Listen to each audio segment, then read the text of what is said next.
না বুড়ো বলে জি আমি তো আমাকে মসজিদের মুয়াজ্জিন। তোমাকে মসজিদে এখনো মুয়াজ্জিন তৈরি হয়নি, আর একটা মুয়াজ্জিন হওয়া পর্যন্ত তোমার বাঁচিয়ে থাকতে হবে। থাকবো কি রে পাঙ্কুকে মোটরসাইকেলে জাকির ঠেলায় তো টিকতেই পারি না। আল্লাহকে ওগুলো ফেলাই দিচ্ছি, ওগুলো ফেলাই দিচ্ছি। বুড়ো দাঁড়িয়ে জুড়িয়ে উঠে লুঙ্গি পরি একটু আগায় যায়, দেয় যে রাস্তার মোড়ের উপরে লোকজন জড়সড়, আর কান্নাকাটি। কি খবর কি খবর? কাজ যে এত সুন্দর একটা ছেলে, এত রাজপুত্রের মতো, তার পিছনে একটা পাওয়ার ব্যাংক, আর সেই বালির ট্রাকের সাথে লাগিয়ে ছেলেটার মাথা চলে গেছে খালের মধ্যে, আর এই যে বডি পড়ে রয়েছে এখানে পাওয়ার ব্যাংক খালের মধ্যে চিতে পড়ে রয়েছে, মোটরসাইকেল কার চাকার সাথে জড়াই রয়েছে। এই জায়গা দুইটাই শেষ। বুড়ো কয় আল্লাহ তুমি এত তাড়াতাড়ি দোয়া কবুল করো তা তো জানি না।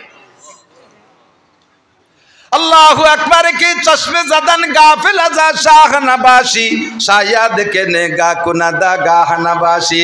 ओ যুবক বিয়াদবি করিস না, শিকায়াত কুনাদা হার এই স্কুল কলেজ মাদ্রাসা সালোরে ছেলেরা শুনে নাও। শিকায়াত কুনাদা হার কে উস্তাদেরা গ্রেফতারে বাসাদে বালাচারেরা। শিকায়াত কুনাদা হার কে উস্তাদেরা গ্রেফতারে বাসাদে বালাচারেরা। একে ইয়াকে ইলমা সে ফরামুশ সওয়াদ দেগার তঙ্গে রুজি বা দুনিয়া সওয়াদ। सुआमा के शख्सा से बेमीरत जवा चाहरम बे ईमा रवा दस जहा। अल्लाहु अकबर। উস্তাদের সাথে যদি বিয়াদবি করো, স্কুলের ছাত্র হও আর মাদ্রাসার ছাত্র হও, কলেজের ছাত্র হও, বিশ্ববিদ্যালয়ের ছাত্র হও, জামিয়া হাটাজারির ছাত্র হও আর দেওবান্দের ছাত্র হও, মদিনা ভার্সিটির ছাত্র হও আর উম্মুল কুরার ছাত্র হও, উস্তাদের সাথে বিয়াদবি করলে, মুরব্বীদের সাথে বিয়াদবি করলে চারটি বালা, চারটি বিপদ অনিবার্য, চারটি বিপদ অনিবার্য। উস্তাদের মেনে নিবা কেমন? হযরত আলী বলেন মান আল্লাহ মানে হারবান ফাগুয়া মাওলায়া, যে আমারে একটা অক্ষর শিক্ষা দিয়েছেন তিনি আমার মালিক, আমি তার গোলাম। উস্তাদ আমার মালিক, আমি তার গোলাম। ইনশা আবানি, মালিকে যেমন গোলাম হিসেবে গোলামকে বিক্রি করতে পারে, আমার উস্তাদ আমার ওই রকম বিক্রি করতে পারে। ওয়া ইনশা আতাকানি, আর মালিকে যেমন গোলামরা স্বাধীন করে দিতে পারে, আমিও লেখাপড়া শেষে আমার উস্তাদ আমার স্বাধীন করে দিতে পারে, বাবা যাও যা খুশি করে খাও। ওয়া ইনশা ইস্তারাকানি, মালিকে যেমন গোলামকে বাড়ি আটকায় রাখতে পারে, জীবন ভরে আমার বাড়ির কাজ করবি। উস্তাদ আমার একটা অক্ষর শিক্ষা দিয়েছেন, তিনি আমার উস্তাদ যদি চায় আমার তার বাড়ির কাজের লোক হিসেবে গোলাম হিসেবে রেখে দিতে পারে। উস্তাদ আর ছাত্রের ভিতরে এমন একটা সম্পর্ক রাখতে হবে। এই উস্তাদের সাথে বেয়াদবি করো, একটা পিটেন দেশে বাড়ি দিয়ে বলে দেছো, বাড়ির বাপ ভাই এসে হুজুরে গলা চিপে ধরছে, হুজুর। যারা আসছেন ওই ছেলেটার কথা শুনে উস্তাদের কাছে অ্যাকশন নিতে, আপনারা নিজে হাতে নিজের সন্তানের পায়ে কুড়াল মারছেন, সন্তানের জীবন শেষ। এবার উস্তাদদের পরে একটু পরে বলবো, আগে গার্জিয়ানরা বুঝে নেন আর ছাত্ররা বুঝে নাও। উস্তাদ যদি গায়েরটা পিটান পাটান দেয়, শক্ত কথা বলে, তুমি যদি নিজে হাতে অ্যাকশন নাও অথবা ভাই বিরাদার ডেকে আনো, আল্লাহর কসম তুমি চার বিপদের এক বিপদে পড়বা। একে ইয়াকে ইলমা সে ফরামুশ সওয়াদ, এক নম্বরে একদিক দিয়ে পড়বা আর একদিক দিয়ে ভুলে যাবা, একদিক দিয়ে পড়বা আর একদিক দিয়ে ভুলে যাবা, কিচ্ছু মনে রাখতে পারবা না। যদি লেখাপড়া শিখে পাস করিয়ে যাও, দুই নম্বর বিপদ, একে ইয়াকে আলমাস ফারামুশ সাবাদ দেগার তঙ্গে রুজি বা দুনিয়া সাবাদ। তোমার রেজাল্ট একেবারে এ প্লাস, গোল্ডেন এ প্লাস। তুমি যেখানে চাকরিতে যাবা, রিটেনে জিতলেও ভাই ভাই টিকতে পারবা না, রিটেনে টিকলেও ভাই ভাই টিকতে পারবা না। তোমার চাইতে নর্মালরা ভালো পজিশনে চাকরিতে চলে যায়, তুমি সব জায়গা ফেল আর ফেল। মাইর খাইছো কোন জায়গা জানো না, প্রাইমারির উস্তাদের সাথে বেয়াদবি করেছ, অথবা হাই স্কুলের উস্তাদের সাথে বেয়াদবি করেছ, কলেজের প্রফেসর একজন হিন্দু মাস্টার, তার প্রফেসর হরিপদ, তার সাথে বেয়াদবি করেছ। হোক সে হিন্দু উস্তাদ, কেন বেয়াদবি করেছ? তার বদদুয়ার কারণে তোমাকে আল্লাহ এইভাবে অপমান করতেছে, তোমাকে এইভাবে পরাজিত করতেছে। দুই নম্বরে তুমি রুজির অভাব কাটবে না। এরপরে যদি চাকরি পাইও যাও, ব্যবসা বাণিজ্য করে শিল্পপতি হয়েও যাও, তুমি খাইতে পারবা না, খাতেই পারবা না। কয় কিনি দি কত, বাজারে পদ্মার ঘাটের বড় বড় মাছ আমরা কিনি, খাতে পারবো না। কয় ও খাওয়া না, তোর সব খানা ব্রেক করে দেবে। ডাক্তারে বলবে ইলিশ খাইতে পারবা না, শৈল খাতে পারবা না, কই খাতে পারবা না, জিয়াল মাছ খাতে পারবা না, চর্বিওয়ালা মাছ খাতে পারবা না, বড় কোনো মাছ খাবা না, খাসি গরু মুরগি খাতে পারবা না, আরে কোনো ডিম খাবা না, কলা খালি অর্ধেক খাবা, পুরো কলা খাতে পারবা না। সকালে খাবা একটু সাদা যাও, দুপুরে খাবা 100 টাকসালি ভাত, রাত্রি খাবা একখান রুটি, সব ব্রেক। মিষ্টি খাইছো জম্মের কা, আর খাতে পারবা না। ও দোকানের সামনে দিয়ে আটলেও ডায়াবেটিস 28। ঘটনা কি? ইরুম্বাই খালাম ক্যা, পিছনে হাত দিয়ে দেখো, কোনো না কোনো উস্তাদের সাথে বেয়াদবি করেছ। দুম দেখার তঙ্গে রুজি বা দুনিয়া সওয়াদ। 2 নম্বরে বিয়াদবির কারণে রুজির অভাব আসে। সুয়ামাকে শাকসার বেমিরাজ যাওয়া। হে যুবক সাবধান হইয়া যাও, বিয়াদবির 3 নম্বর ফলাফল হলো উস্তাদের সাথে করো আর আব্বা মার সাথে করো, উস্তাদের সাথে করো আর আব্বা মার সাথে করো। বিয়াদবের 3 নম্বর বিচার হলো সুয়ামাকে শাকসার বেমিরাজ যাওয়া। আল্লাহ পাক হায়াত কমাইয়া দেয়, আল্লাহ পাক হায়াত খাটো করে দেয়, হায়াত খাটো করে দেয়। নেতার ফালায় পড়ে বিয়াদবি করবা না যুবক, আসতেছে সামনে নির্বাচন। নেতার ফালায় পড়ে কোনো আলেমের সাথে বিয়াদবি করবা না, ওই নেতা তোমারে দুনিয়া বাঁচাইতে পারবে না। চোখের সামনে দেখলাম, চোখের সামনে দেখলাম কত নেতার পিছনে যাইয়া কত লাভ লাভাইছো তোমরা। এখন নেতারও খেতা নাই, কেউ কোনো খবর নাই, কেউ তোমারে বাঁচাইতে পারে নাই, সামনেও কেউ বাঁচাইতে পারবে না। তোমরা নেতার পালায় পড়ে কাহারোর সাথে বিয়াদবি করবে না। সুমাকে শাকসাত বেমিরাজ যাওয়া, বিয়াদবির ফলাফল তোমার হায়াত কমাই দেয়া হবে। ওয়াকালে যেখানে সেখানে তুমি পড়ে মারা যাবা, কুত্তো মারার মতো পড়বা। 4 নম্বরটা সবচাইতে বড় বিপদ, উস্তাদের সাথে মা বাবার সাথে মুরব্বীদের সাথে বিয়াদবি করলে। 4র্থ নম্বর গজব হলো সহারাম বেঈমান ওয়াদাস জাহা, মরণের সময় কলেমা নসিব হবে না। কাবা ঘরের মধ্যে যদি তোমার মরণ হয়, কলেমা নসিব হবে না। আরে তুমি যদি সবে কদর সবে বারাতেও মারা যাও, তাও তোমার কলেমা নসিব হবে না। আল্লাহু আকবার। আর যে ব্যক্তির মরার সময় কলেমা নসিব হবে না, ওই লোকটার পরকাল শেষ। যে ব্যক্তির মরার সময় কলেমা নসিব হবে, তার কপাল বড় ভাগ্য বা কপাল বড় ভালো, সে বড় ভাগ্যবান। আল্লাহর নবী বলেন, মান কানা আখিরু কালামিহি লা ইলাহা ইল্লাল্লাহ ফাদাখালাল জান্নাহ। যেই লোকটার জীবনের শেষ কলেমা হবে লা ইলাহা ইল্লাল্লাহ, ওই লোকটা যেন জান্নাতে চলিয়াই গেল। কন্যা সুবহানাল্লাহ। কষ্ট হচ্ছে, বাজে কথা করছি নাকি আমি তো টের পাচ্ছি। যুবকরা এরকম আছে না, আমি মাদ্রাসায় আসি, আমাকে মাদ্রাসা মোটামুটি একটু ভালো আছে। যখন মাহফিলি ঢুকি কোনো এলাকায়, মাদ্রাসার ছাত্রদের মুসাফার সালাম আর আমার অন্য ভাইদের মুসাফার সালাম শোনা, তোমাদের ক্রিটিসাইজ করতেছি না, শিখার জন্য বলতেছি, সিস্টেম শিখার জন্য।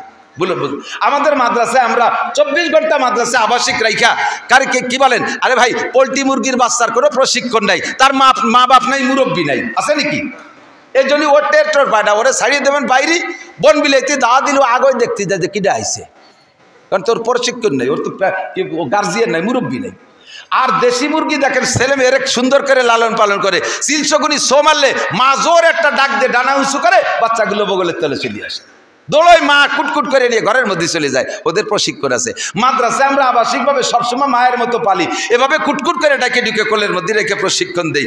স্কুল কলেজ ইউনিভার্সিটিতে এইভাবে প্রশিক্ষণ নাই, শিখায় না, তাদের খারাপ কিছু শিখায় তা বলবো না, ভালোই শিখায়, কিন্তু হাতে ধরে প্রশিক্ষণ দেওয়ার ব্যবস্থা নাই। ওই জায়গা থেকে ছুটি দেওয়ার পরে থাকে 16-24 ঘন্টার 4 ঘন্টা 5 ঘন্টা উস্তাদের সামনে থাকে, আর বাকি 19 ঘন্টা বাইরে থাকে, যার কারণে যতটুকু শেখে বাইরে যে তা এলোমেলো হয়ে যায়। ঢুকি, আসসালামু আলাইকুম, মাদ্রাসার ছাত্র এসেছে, আসসালামু আলাইকুম হুজুর কেমন আছেন? আলহামদুলিল্লাহ ভালো আছি। একটু মুসাফা, হাতটা এমনভাবে ধরে কেমন যেন তুলো আমি স্পর্শ করতেছি, মখমলের মতো লাগে। আর আমার অন্য ভাইরা সালাম দেয়, সালাম হুজুর, কি কইছে তার সাইকম হুজুর, সাইকম হুজুর, সৌকম হুজুর, এরকম হুজুর একটা হাত বাড়ায় হ্যান্ডশেক করি, একটা হাত বাড়াইছে হ্যান্ডশেক করতে, বড় এক 6 ফুটে 7 ফুটের যুবক, সে আমার হাতে খোট্টা একটা টান দিয়েছে, এগুলো হাতে খুলে গেছে, এমন ভাবে চিপ দিয়েছে আমার নরম হাত মর করে উঠছে। আদব শিক্ষার অভাব আছে, আদবের অভাব আছে। প্রশিক্ষণ নেন, সালাম শেখেন, কথাবার্তা বলা শেখেন। আসসালামু আলাইকুম রহমতুল্লাহ, হজরত কেমন আছেন, কি খেদমত করতে পারি, কোত্থেকে এসেছেন, হুজুর কি দুটো কথা বলার সুযোগ আছে? ফোনে কথা বলতে গেলে ফোনও শিয়েই, আমি তো 1 বছর ফোন শিয়েছি খালি হজের মধ্যে, আজও ফোন শিয়েতে পারলাম না। আজকেও একজন ফোন দিয়ে সালাম আলাইকুম হুজুর, জি ওয়ালাইকুম আসসালাম, হুজুর 12 তারিখে একটা ডেট খালি আছে। কি দাওয়াত দিয়েছে হজের ডেট? 12 তারিখে একটা ডেট খালি আছে। প্রত্যেক মাসে একবার 12 তারিখ আছে না? কোন বছর, কোন মাস, কোন জায়গা, কি ডাক, কিচ্ছু ডাকে, হুজুর 12 তারিখে একটা ডেট খালি আছে। আমি বললাম যে আছে, কয়টা লিয়ে তুইন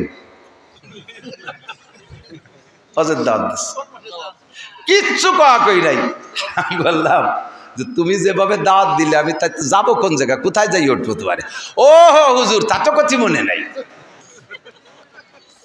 সবকিছু শিখতে হবে। আল্লাহু আকবার। তো কি বলতে যে অনেক দূর সরে চলে আসছি, আদব বড় দামি জিনিস, আদব বড় দামি জিনিস। কথা বলেন মুরব্বীদের সাথে। ও যুবক, তুমি মোটরসাইকেল চালাও, এখন তুমি বিশ্ববিদ্যালয়ের স্টুডেন্ট, তুমি বাড়ি এসছো ঢাকা থেকে, ঢাকা জাহাঙ্গীরনগরের থেকে বাড়ি আসছো, এসে তুমি রাস্তা দিয়ে মোটরসাইকেল চালাচ্ছ, ধনী লোকের ছেলে। তোমার সেই প্রাইমারি শিক্ষক তিনি আজও বাইসাইকেলে খড়খড় খড়খড় করে চলে, কারণ বেতন যা পায় ছেলে মেয়ে গুটি খানিক তাই দিয়ে আর ডানি বামে করতে পারে না। আর প্রাইমারিতে আর ঘুষমুস নাই, কি দিয়ে কি করবে? হয়তো পিরাই মারে, লেখাপড়া ঠিক মতো করে না, পিরাই মারে, বাকি বেতন বেশি না। তো ওই টাকায় দিয়ে কতগুলো ছেলে মেয়ে নিয়ে চলিয়ে আর তেমন কিছু করতে পারে না। তুমি মোটর সাইকেল নিয়ে এসে স্যারের কাছ দিয়ে যখন যাবা, দুইটা পদ্ধতি তুমি অবলম্বন করতে পারো, একটা হবে আদব আর একটা হবে বেআদব। তুমি কাছে যাইয়ে স্লো করে ব্রেক এক করে টোটাল নিউ ইঞ্জিনটা অফ করে দিয়ে স্টার্ট করে স্যারের কাছে, আসসালামু আলাইকুম স্যার, কেমন আছেন? ওয়ালাইকুম আসসালাম। তুমি চিনতেছে না? স্যার আমার নাম তো আব্দুর রহমান, আমি আপনার প্রাইমারির ছাত্র। কোন আব্দুর রহমান? কয় আমার আব্বার নাম আব্দুল খালেক, আমার দাদার নাম আব্দুল কাদের, ওই যে মুস্কুন্নি বাড়ি। ও তুই এত বড় হলি কবে? স্যার আমি এখন বিশ্ববিদ্যালয়ে পড়ি, আমি প্রত্যেক ক্লাসেই ফার্স্ট ক্লাস ফার্স্ট। স্যার আমি তো একটু আব্বার জন্য ভাঙ্গা ওষুধ আনতে যাবো, একটু আমি কি যাবো স্যার? আপনি কোথায় যাবেন স্যার? আমি কি একটু আগায় দেবো স্যার? এ বললে স্যার তোমার মোটর সাইকেল উঠবে না, স্যার তোমার অনুমতি দেবে। ফাঁকে তোমার এই বিনয় ভদ্রতা দেখে বলবে, হ্যাঁ ঠিক, তোর আব্বা এরকম ভদ্র, আমি শুনছি তোর দাদা এরকম ভালো ছিল, গোষ্ঠী শুদ্ধ কুষ্টিপাত বয়ান শুরু করে দিয়েছে। আল্লাহ তুমি আব্দুর রহমান রে বাংলাদেশের শ্রেষ্ঠ অফিসার বানাইও, সবচেয়ে বড় অফিসার বানাইও। একজাক্ট দোয়া দিয়ে দিয়েছে, এই দোয়া নিয়ে যে জায়গা যাবা সেই জায়গায় তুমি চাকরি পাবা। আর ওই জায়গা দিয়ে যাওয়ার সময় যদি তুমি স্যারের পাশে যাইয়ে মোটর সাইকেলে আর জোরে একটা মোড় দিয়ে একটা ভেসকি বলো, স্যার আইজো ভাই সাইকেলে আসো আমি যাই। স্যার কয় যা দেই কদ্দূর যেতে পারিস। একেটারে ভাঙ্গার মোড়ে যে যখন গোল চক্কর ঘুরতে গেছে আর চক্করের মধ্যে পড়ে গেছে, জায়গায় ডুলি গেছে। স্যারের কলিজার থেকে একটা হাই সারছে, কারে হড়াইছি। কথা কন না? শায়াদ বনিয়া দমে খাকে জাদ, নম্রতা শেখো, ভদ্রতা শেখো। নম্র ভদ্রতার অনেক দাম। নবী পাক বলেন, আমার দিক তাকান, সন্তান শুরু থেকে কিভাবে তৈরি করবেন এই কথাগুলি এখন বলতেছি। এই কথাগুলি এখন বলা মানে হাই স্কুল কলেজ বিশ্ববিদ্যালয়ের ছাত্রদের এ কথাগুলো বলে সোজা করার মানে হলো, একটা মেহগনি গাছ লাগানোর সময় ব্যাকা করে লাগাইছেন, মেহগনি গাছ ব্যাকা করে লাগাইছেন, 30 বছর পরে এত মোটা হয়ে গেছে ব্যাকা অবস্থায়। এখন এই ব্যাকা গাছকে সোজা করতে মুস্কুন্নি সবাই কাশি বান্ধে টানেন। আর মুফতি আব্দুল গফফার সাহেব ইসমতুল্লাহ কাসেমি, সরমুনার পীর সাহেব আর আমাকে মতো কতগুলো মোটা মোটা সাপ আইনিয়া আমাকে দোয়ায় লাগাইতেছেন, হুজুর আপনারা জালাল খতম পড়েন, আমরা গাছটা টেনে সোজা করব। সারা মুস্কুন্নি সবাই ওই গাছের সাথে বেকা হয়ে যাবা, কিন্তু গাছ সোজা করা যাবে না। জন্মের সময় যার বিসমিল্লাতে ভুল, ও ছেলে নবীর সরা করে না কবুল। আল্লাহ মাটি দিয়ে বানাইছেন, বানানোর সূচনাটা কেমন? আপনাকে পাঠিয়েছেন মাতৃগর্ভে। আমার মারা যদি আওয়াজ শোনেন, কথা খেয়াল করবেন, বাচ্চা যদি দিনদার পরহেজগার আর ভদ্র শিক্ষিত আমায়িক সন্তান, আপনি সন্তানের মা হতে চান, আপনার সন্তান ভদ্র হোক, কর্মজীবী হোক, আমরা দোয়া করি বড় বড় অফিসার হোক, নেতা হোক, এই দোয়া আমরা করি। তবে এমন সন্তান পাইতে হলে পদ্ধতিটা নিয়ে নিতে হবে। আমাদের খুব খেয়াল করতে হবে, জায়গা মতো চলে আসছি। এমন সন্তান যদি পাইতে হয়, বানাইতে হয়, তাহলে 1 নম্বর হলো খেত খান ভালো হতে হবে। ফসল ভালো হওয়ার জন্য খেত ভালো হওয়া শর্ত। কতক্ষণ ফসল ভালো হইলে দামি দামি বিদেশি বীজ বুনই দেশের নুনা জমিনে। আল্লামা ফরিদউদ্দিন রহমাতুল্লাহ আলাইহি বলেন, জমিনে সুরা সম্বল বার নায়ারাত দরু তকমা আমল যায় মাগরদা। আরে নোনা জমিন চাষ দিয়ে লাভ নাই, লবণ জমিন চাষ দিয়ে তার মধ্যে বেসন দিয়ে লাভ নাই, ওই জমিতে বীজ গজায় না। আগে সন্তান ভালো, তেমনই সন্তান ভালো হইতে হলে আগে লাগবে মাটা ভালো হইতে হবে। বাচ্চা যখন পেটে নেবেন, মা সাবধান থাকবেন, আব্বাদেরও একটা দায়িত্ব আছে। খুব আমি জায়গা মতো চলে আসছি, আমার দিক তাকান, ভুল করবা না। বুড়োরা যারা ভুল করছে, যুবকরা তোমরা যারা বিশেষ করে বিয়ে করো না, তোমার নতুন বিয়ে করছো, সামনে আরো সন্তান নেওয়ার সম্ভাবনা আছে, নিয়ত আছে, তোমরা খেয়াল করবা দোস্ত। এদিক তাকাও, আব্বা যেমন হয়, আব্বার স্বভাব যেমন হয়, সন্তানের স্বভাবও তার ভিতরে প্রকার সারায়াত করে, তার ভিতরে ঢোকে। আব্বার মেজাজ যেদিন যেমন হবে, ওই মেজাজের সাথে যদি স্বামী স্ত্রী মিলন হয়, সন্তানও সেই মেজাজের হয়। আপনি রাতভর আগান বাগান দিয়ে টোটো হইয়ে শিয়ালের মুতকুত্তর পেশাব সারা গায়ে মাখাইছে, অজু গোসল কিচ্ছু নাই, পয় পরিষ্কার নাই, যাই এই স্ত্রীর সাথে রাত রাত যাপন করছেন, আপনার আজকের রাত্রে শরীরটা ভালো না, নাপাক শরীর, ওই অবস্থায় আপনি যা করার করেছেন, এরপরে সন্তান আছে, ওই সন্তানটা ওই রকম উড়ইটে ভাদাইমে হবে। আপনি রাত্রে চোরদের সাথে গল্প করে আড্ডা করে আইসা রাত্রির স্ত্রীর সাথে মিলন করেছেন, সন্তানের ভিতরে ওই চূড়া স্বভাব আসতে পারে। আপনি বদমায়েশ, কি বলা হয়, লুচ্চ বদমায়েশদের সাথে গল্প করে আইসা সেই মিজাজ নেই, স্ত্রীর সাথে রাত যাপন